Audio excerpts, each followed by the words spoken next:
துரோகம் பண்ணினீர்கள். என்னோடு நீங்கள் வழக்காடுவானேன்? நீங்கள் அனைவரும் எனக்கு விரோதமாய் துரோகம் பண்ணினீர்கள் என்று கர்த்தர் சொல்லுகிறார். நான் உங்கள் பிள்ளைகளை அடித்தது விருதா. சிக்ஷையை ஏற்றுக்கொள்ளாமற் போனார்கள். அழிக்கிற சிங்கத்தைப் போல உங்கள் பட்டயம் உங்கள் தீர்க்கதரிசிகளை பட்சித்தது. சந்ததியாரே, நீங்கள் கர்த்தருடைய வார்த்தையை சிந்தித்து பாருங்கள். நான் இஸ்ரவேலுக்கு வனாந்தரமும் காரிருளான பூமியுமாக இருந்தேனோ?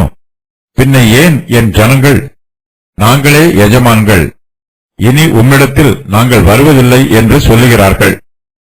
ஒரு பெண் தன் ஆபரணத்தையும் ஒரு மணவாட்டி தன் ஆடைகளையும் மறப்பாளோ?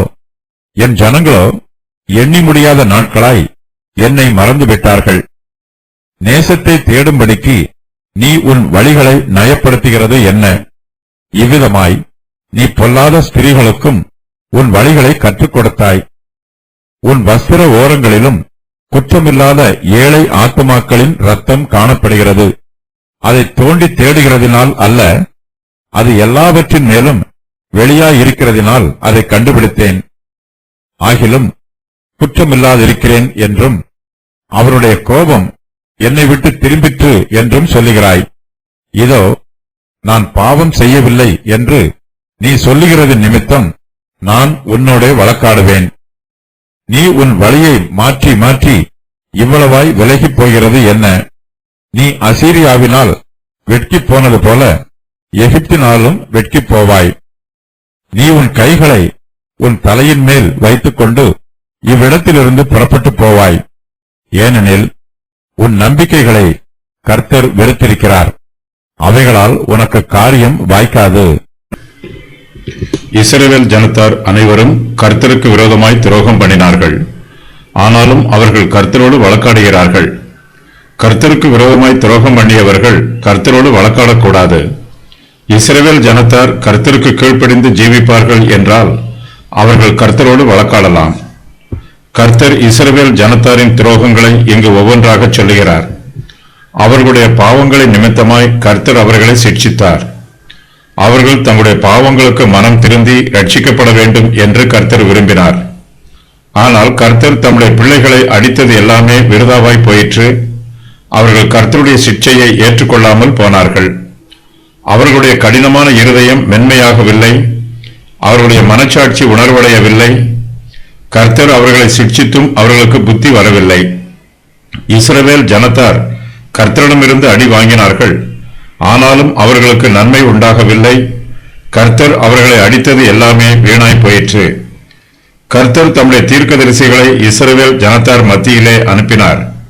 தம்முடைய ஊழியக்காரரின் வாயிலே கர்த்தர் தம்முடைய வார்த்தைகளை வைத்தார். அவர்களும் கர்த்தர் தங்களுக்கு கொடுத்த செய்திகளை இஸ்ரவேல் ஜனங்களுக்கு அறிவித்தார்கள். இஸ்ரவேல் ஜனங்களோ கர்த்தருடைய வார்த்தைக்கு செவி கொடுக்கவும் இல்லை, தீர்க்கதரிசிகளை ஏற்றுக்கொள்ளவும் இல்லை. அவர்கள் தங்களுக்கு நற்செய்தி சொல்ல வந்த தீர்க்கதரிசிகளை கொன்று போட்டார்கள்.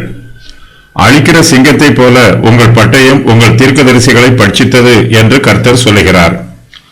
கர்த்தர் தம்முடைய பிள்ளைகளோடு இன்னும் அன்பாகவே பேசுகிறார். அவர்களை சந்ததியாரே என்று அன்பாய் அழைக்கிறார்.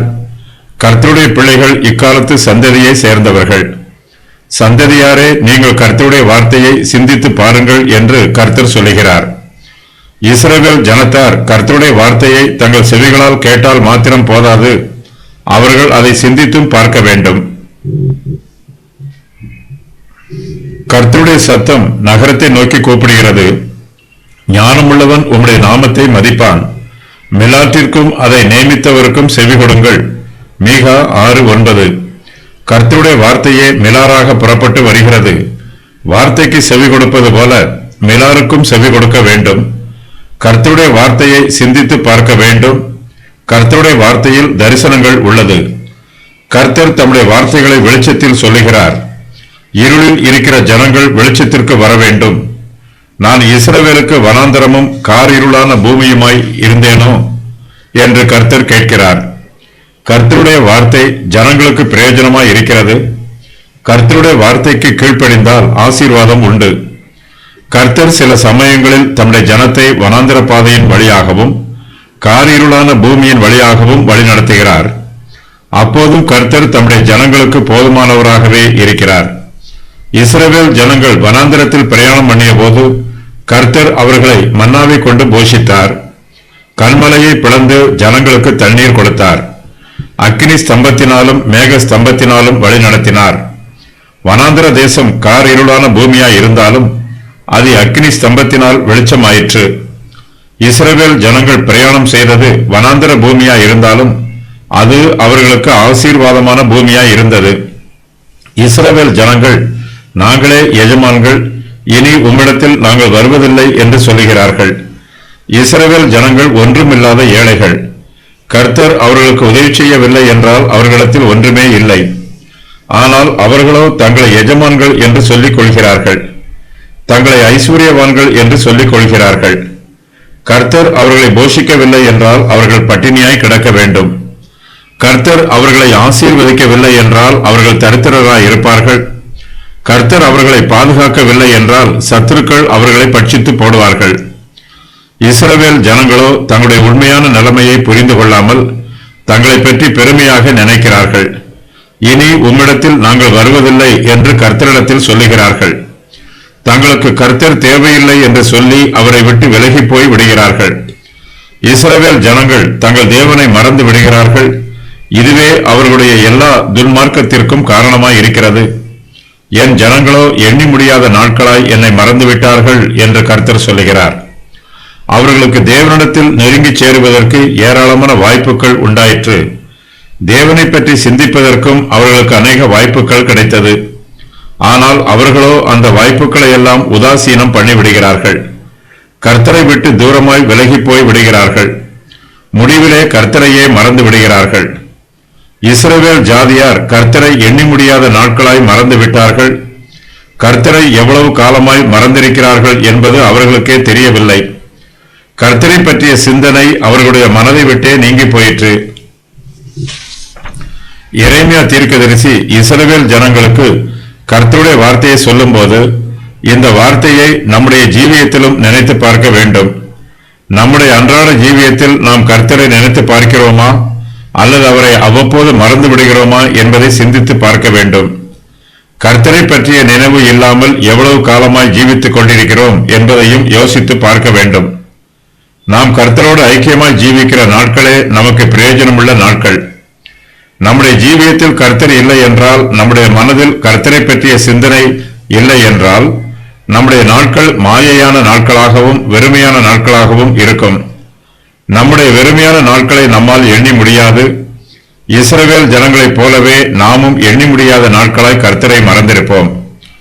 ஒரு பெண் தன் ஆபரணத்தையும் ஒரு மணவாட்டி தன் ஆடைகளையும் மறக்க மாட்டாள். எப்போதுமே அதை பற்றி சிந்தித்துக் கொண்டிருப்பாள். எல்லோரிடத்திலும் அதை பற்றியே பேசிக் கொண்டிருப்பாள்.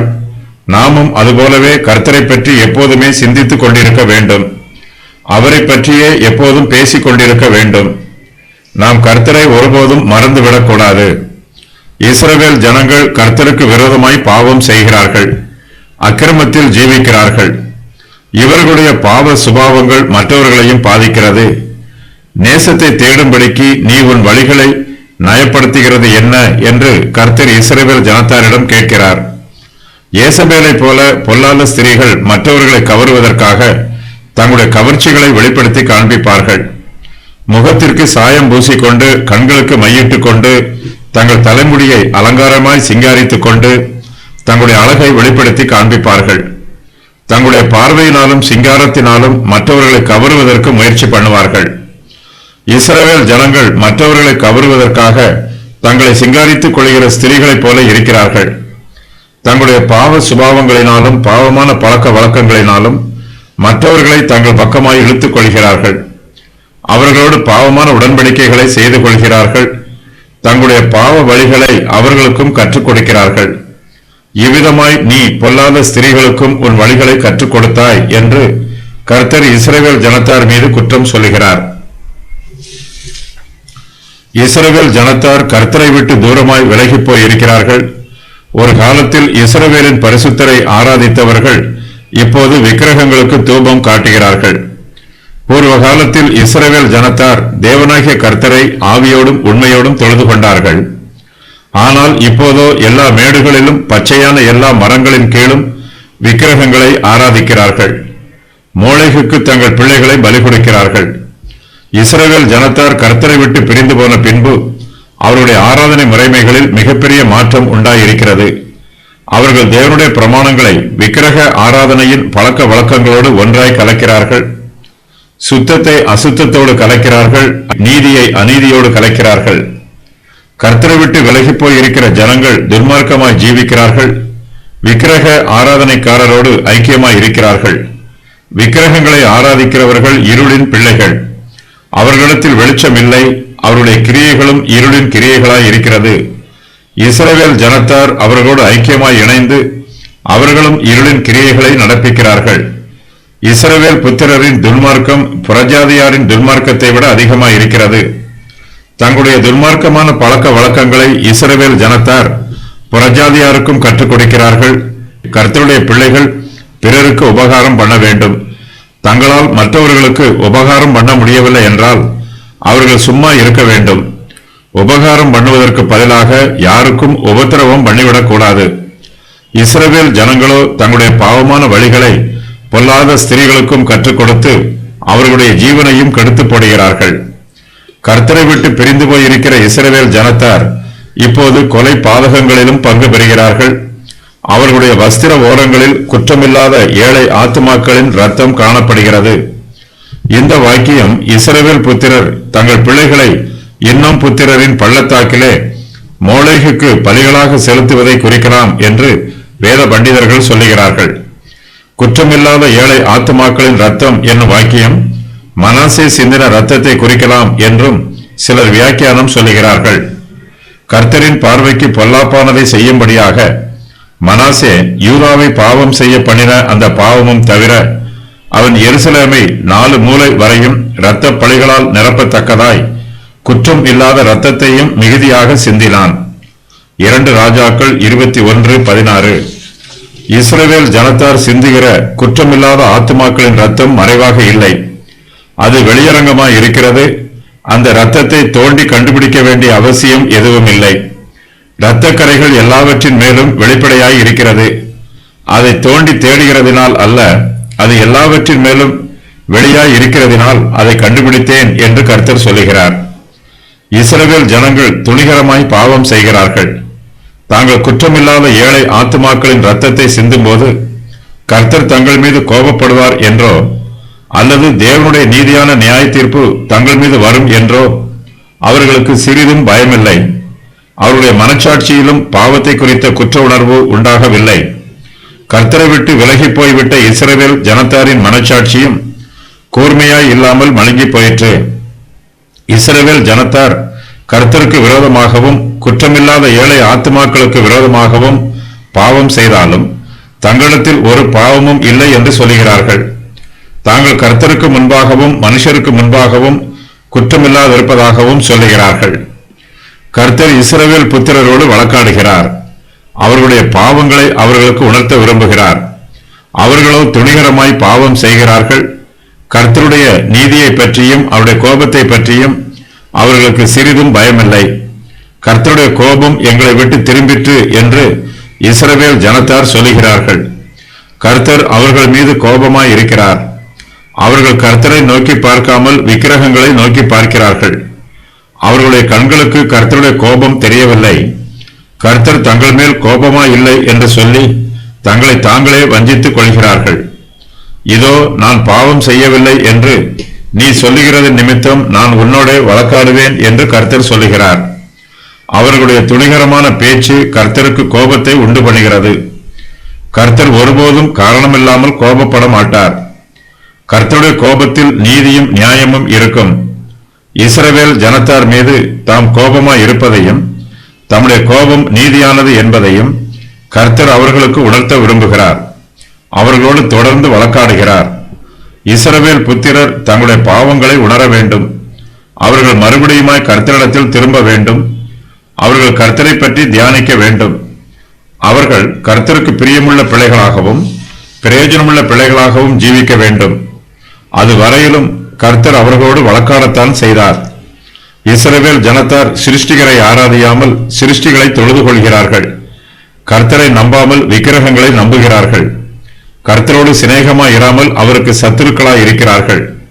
கர்த்தரோடு நெருங்கி ஐக்கியத்தில் இருப்பதற்கு பதிலாக அவரை விட்டு விலகி போகிறார்கள். கர்த்தரை நம்புகிறவர்கள் ஒருபோதும் வெட்கப்பட்டு போக மாட்டார்கள். விக்கிரகங்களை நம்புகிறவர்களுக்கோ வெட்கமும் வேதனையும் அவமானமும் உண்டாகும். விக்கிரகங்களை ஆராதிக்கிறவர்கள் தங்களுடைய மாம்ச புயத்தின் மீது நம்பிக்கை வைப்பார்கள். அவர்களுடைய இருதயம் கர்த்தரை விட்டு விலகி போயிருக்கும். இஸ்ரவேல் ஜனத்தார் கர்த்தரோடு ஐக்கியமாய் இருந்த வரையிலும் தெளிந்த சிந்தனையோடு இருந்தார்கள். அவருடைய பார்வையிலும் பேச்சிலும் செய்கையிலும் நடையிலும் உறுதி இருந்தது. அவர்கள் கர்த்தருடைய வழியில் விலகாமல் நடந்தார்கள். கர்த்தருடைய அடிச்சுவடுகளை பின்பற்றி போனார்கள். ஆனால் இப்போதோ இஸ்ரவேல் ஜனத்தார் கர்த்தரை விட்டு விலகி விக்கிரகங்களை பற்றி கொள்கிறார்கள். அவர்களுடைய சிந்தையிலும் உறுதி இல்லை, வழியிலும் உறுதி இல்லை. விக்கிரகங்களை ஆராதிக்கிற இஸ்ரவேல் ஜனத்தார் தங்கள் வழியை மாற்றி மாற்றி கர்த்தரை விட்டு விலகி போய் விடுகிறார்கள்.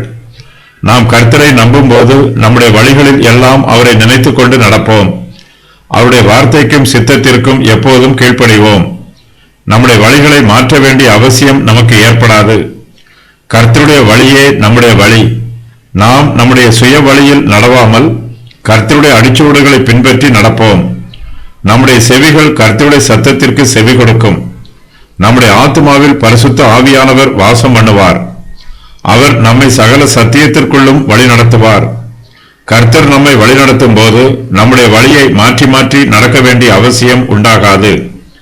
நமக்கு கர்த்தருடைய வழிகளில் ஆறுதலும் ஆசீர்வாதங்களும் உண்டாயிருக்கும். கர்த்தரை விட்டு விலகி போன இஸ்ரவேல் ஜனத்தார் முதலாவதாக தங்கள் உதவிக்கு அசீரியரை நம்பினார்கள். அவர்களுடைய நம்பிக்கை வீணாய் போயிற்று. அசீரியர்கள் இஸ்ரவேல் ஜனத்தாருக்கு உதவி செய்யவில்லை. அவர்கள் முறிந்த நாணலைப் போல பலனற்றவர்களாய் இருந்தார்கள். இஸ்ரவேல் ஜனத்தார் தங்களுக்கு அசீரியர் மூலமாய் உதவி கிடைக்காது என்பது தெரிந்தவுடன் அவர்கள் தங்கள் உதவிக்கு எகிப்தை நம்பினார்கள். எகிப்து தேசத்தாரும் அவர்களுக்கு உதவி செய்யவில்லை. நீ அசீரியாவினால் வெட்கி போனது போல எகிப்தினாலும் வெட்கி போவாய் என்று கர்த்தர் சொல்லுகிறார். அசீரியாவின் ராஜாவாகிய தில்காத் பில்நேசர் அவரிடத்தில் வந்தான். அவனை நெருக்கினானே அல்லாமல் அவனை பலப்படுத்தவில்லை. 2 நாளாகமும் 28:20. இஸ்ரவேல் ஜனத்தாரின் பிரதானிகளும் தூதுவர்களும் எகிப்து தேசத்தில் இருந்து ஏமாற்றத்தோடு திரும்பி வருவார்கள். தங்களுடைய ஜனத்தின் பரிதாபமான நிலைமையை யோசித்து பார்த்து வெகுவாய் புலம்புவார்கள். அவர்கள் தங்கள் கைகளை தங்கள் தலையின் மேல் வைத்துக் கொண்டு இவ்விடத்தில் இருந்து புறப்பட்டு போவார்கள். அந்நிய தேசத்து சிறையிருப்புக்கு வெட்கத்தோடும் வேதனையோடும் இழுத்துச் செல்லப்படுவார்கள். இஸ்ரவேல் ஜனத்தார் எகிப்தை நம்பினார்கள். எகிப்து தங்களுக்கு உதவி செய்யும் என்று நினைத்தார்கள். ஆனால் இஸ்ரவேல் ஜனத்தார் சிறைப்பட்டு போகும்போது எகிப்தியர்களால் அவர்களுக்கு உதவி செய்ய முடியவில்லை. கர்த்தருடைய ஜனம் சிறைப்பட்டு போவதை எகிப்து தேசத்தாரால் நிறுத்தவும் முடியவில்லை. சிறைப்பட்டு போன அவர்களை எகிப்தியரால் விடுவிக்கவும் முடியவில்லை. கர்த்தர் இஸ்ரவேல் ஜனத்தாரின் நம்பிக்கைகளை வெறுத்திருக்கிறார். அவர்கள் எகிப்தை நம்பாமல் தங்கள் தேவனாகிய கர்த்தரை நம்ப வேண்டும். ஆனால் அவர்களோ கர்த்தரை நம்பாமல் அவரை விட்டு தூரமாய் விலகி போய் விடுகிறார்கள். எகிப்தியரை நம்புகிறவர்கள் எகிப்தியர்களால் இஸ்ரவேல் ஜனத்தாருக்கு காரியம் வாய்க்காது என்று கர்த்தர் தீர்மானமாய் சொல்லுகிறார். இஸ்ரவேல் ஜனங்களுடைய பாவங்களின் நிமித்தமாய் கர்த்தர் அவர்களை அந்நிய தேசத்து சிறையிருப்புக்கு ஒப்புக் கொடுக்கிறார். இது கர்த்தருடைய சித்தம். கர்த்தர் செய்ய நினைக்கிற காரியம் ஒருபோதும் தடைபடாது. கர்த்தருடைய கிரியைகளை எகிப்தியரால் தடுத்து நிறுத்த முடியாது. கர்த்தரோடு யாரும் யுத்தம் பண்ணவும் முடியாது. கர்த்தருடைய உதவி இல்லாமல் யாராலும் யுத்தத்தில் ஜெயம் பெறவும் முடியாது. யூதாவின் பாவங்கள். சிட்சையை ஏற்றுக்கொள்ளாமற் போனார்கள். அவர்களுடைய பட்டயம் அவர்களுடைய தீர்க்கதரிசிகளை பட்சித்தது. இனி உம்மிடத்தில் நாங்கள் வருவதில்லை என்று சொல்லுகிறார்கள். எண்ணி முடியாத நாட்களாய் கர்த்தரை மறந்துவிட்டார்கள். நேசத்தை தேடும்படிக்கு அவர்கள் தங்களுடைய வழிகளை நயப்படுத்துகிறார்கள். பொல்லாத ஸ்திரீகளுக்கு அவர்கள் தங்களுடைய வழிகளை கற்றுக் கொடுத்தார்கள். அவர்களுடைய வஸ்திர ஓரங்களில் குற்றமில்லாத ஏழை ஆத்துமாக்களின் ரத்தம் காணப்படுகிறது. குற்றமில்லாதிருக்கிறேன் என்றும் அவருடைய கோபம் என்னை விட்டு திரும்பிற்று என்றும் சொல்லுகிறார்கள். நான் பாவம் செய்யவில்லை என்று சொல்லுகிறார்கள். அவர்கள் தங்களுடைய வழியை மாற்றி மாற்றி இவ்வளவாய் விலகி போகிறார்கள். முந்தின மனைவியினிடத்திற்கு திரும்பி போனார்கள். அநேக நேசரோட வேசித்தனம் பண்ணினார்கள். அவர்கள் மேடுகளின் மேல் வேசித்தனம் பண்ணினார்கள். தங்களுடைய வேசித்தனங்களினாலும் தங்களுடைய அக்கிரமங்களாலும் தேசத்தை தீட்டுப்படுத்தினார்கள். அவர்கள் நாணமாட்டேன் என்று சொல்லுகிறார்கள். அவர்கள் பொல்லாப்புகளை செய்து மிஞ்சி போகிறார்கள். கர்த்தர் இஸ்ரவேல் புத்திரரை தம்முடைய தீர்க்கதரிசிகளின் மூலமாய் எச்சரித்தார்.